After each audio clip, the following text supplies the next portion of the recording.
ছাত্র নাগরিকদের অংশগ্রহণে যে গণবিপ্লবটি হয়েছে সেই গণবিপ্লবটিকে প্রশ্নবিদ্ধ করার জন্য আমরা বিভিন্ন সময় বিভিন্ন কু করার প্রচেষ্টাকে আমরা দেখেছি। আমরা মিলিটারি কু করার প্রচেষ্টা দেখেছি, অ্যাডমিনিস্ট্রেটিভ কু করার প্রচেষ্টা দেখেছি, এবং আজকে আমরা দেখছি জুডিশিয়ারি কু করার এক ধরনের পরিকল্পনা খামেরা তো দাগ হয় কিভাবে? এই যে ভাবি দাগও যাবে রাগও যাবে নিং চাকা সুপার হোয়াইট করা হচ্ছে।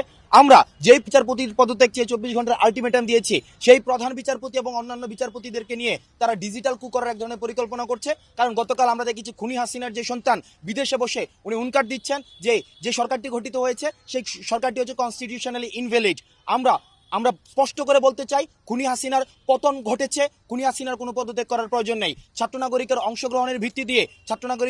অংশগ্রহণের ভিত্তিতে যে গণবিপ্লবটি হয়েছে সেই গণবিপ্লবটিতে খুনি হাসিনার পতন ঘটেছে, একটি স্বৈরাচারী ব্যবস্থার মূলোৎপাটন ঘটেছে। সুতরাং এই মূলোৎপাটিত ব্যবস্থাটির আবার পুনরুৎপাদনের জন্য যে কোনো ধরনের প্রচেষ্টাকে ছাত্র জনতা সেগুলোকে রুখে দেবে। সুতরাং আমরা ছাত্র নাগরিককে আহ্বান জানাবো, আপনারা রাজপথ দখল করুন এবং আপনাদের পার্শ্ববর্তী জেলা কোর্ট এবং হাইকোর্ট এবং যে সুপ্রিম কোর্টটি রয়েছে আপনারা সুপ্রিম কোর্ট ঘেরাও করুন, এবং যতক্ষণ না পর্যন্ত প্রধান বিচারপতি পদত্যাগ করবেন এবং অন্যান্য বিচারপতি পদত্যাগ করে এই জুডিশিয়ারি কু করার ষড়যন্ত্র যতক্ষণ না পর্যন্ত ওনারা প্রত্যাহার করবেন ততক্ষণ পর্যন্ত ছাত্র জনতা রাজপথে থাকবে।